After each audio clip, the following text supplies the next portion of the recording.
Why do people love The Lord of the Rings so much? This is a question that has plagued me for years.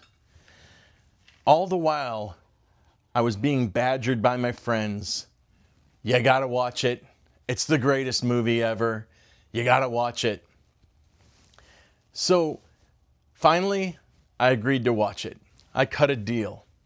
If a friend of mine would watch Jesus of Nazareth with me, I would watch all 3 Lord of the Rings movies, uncut, full length, over 12 hours of movie. We started with Lord of the Rings and completed it. So, I'll give you my assessment. Why do people love The Lord of the Rings so much? Is it because of the battles? Is it because of the world building? Maybe it's because of the characters. Nah. While all that is great, I'm not going to take it away, that's not the real reason people are drawn to it. I think it's because it's telling us something true about ourselves.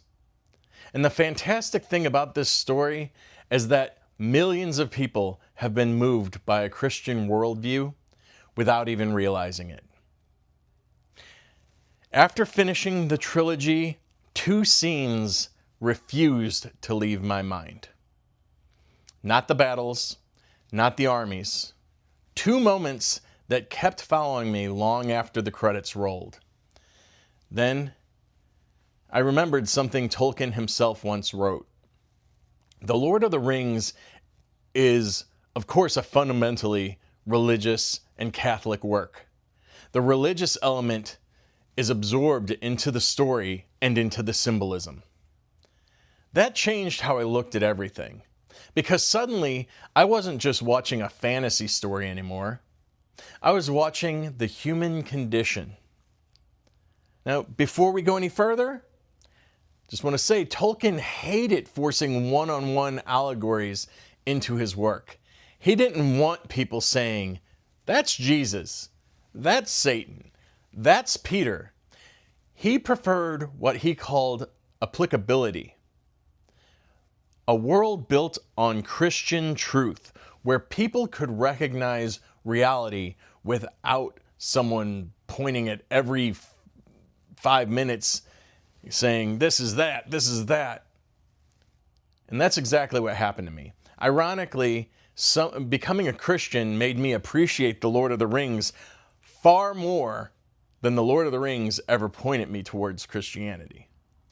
The first thing that hit me was the ring. Everybody knows it's destroying them. Everybody knows it's destroying them. Bilbo, Gollum, Boromir, Frodo, everybody knows. And yet, nobody wants to let it go. The ring whispers exactly what sin whispers. You need me. One more time.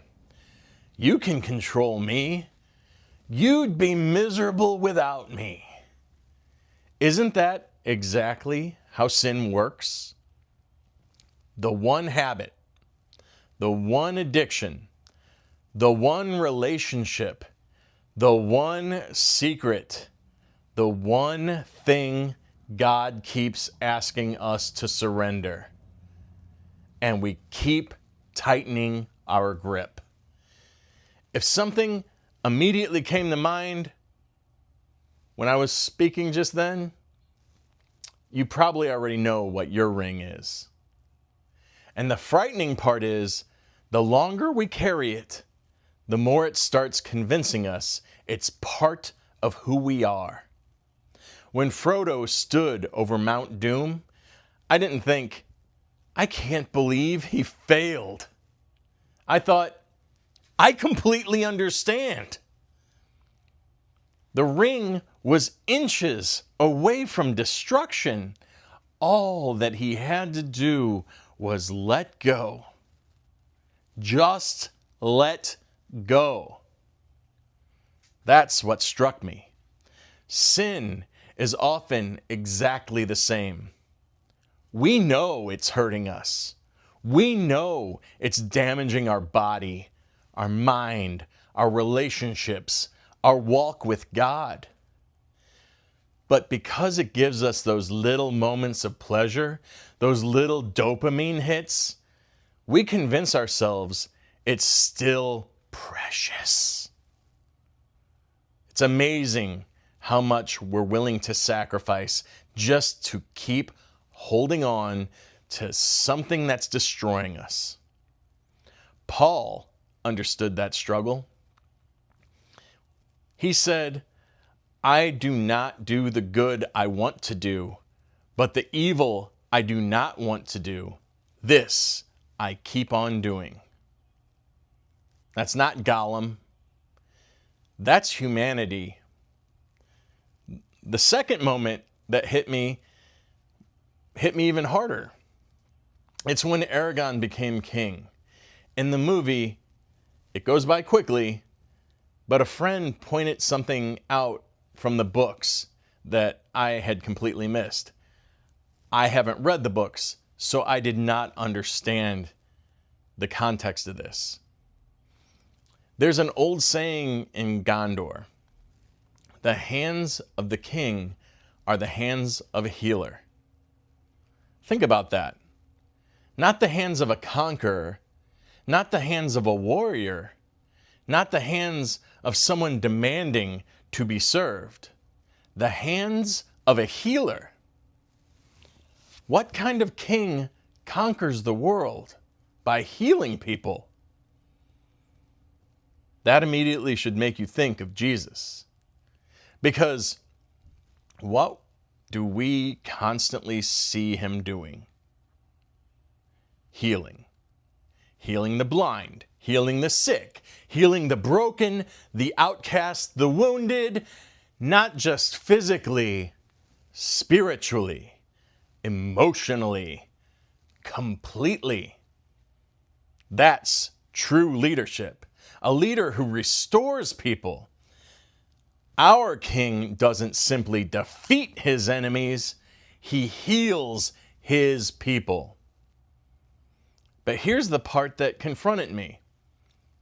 I don't just need someone to defeat evil out there. I need someone to heal what's wrong in here. That's much harder to admit. It's easy to cheer when evil loses. It's harder to admit that the battlefield is also inside of me.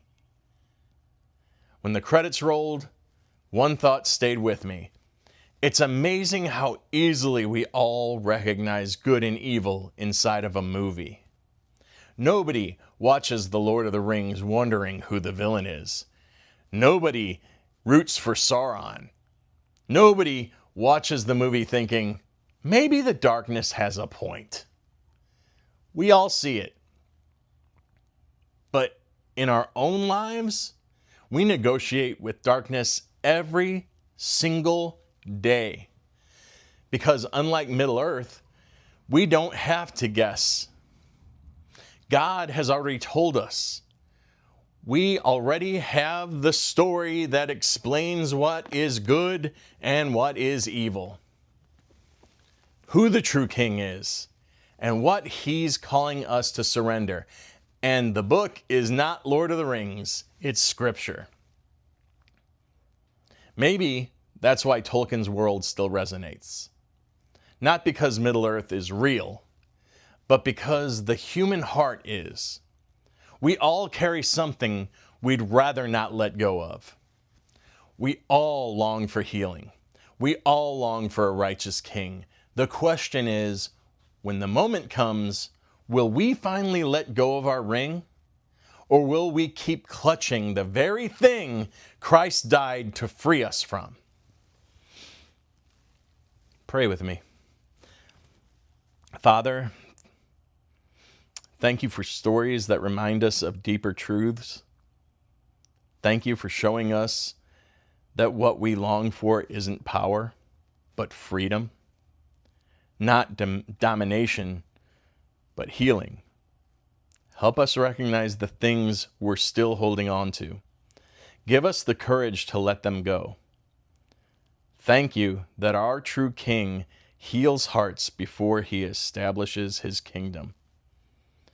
May we trust you enough to loosen our grip on the things that are destroying us and hold tightly to the one who gave everything to save us. So be it. May the truth set us all free.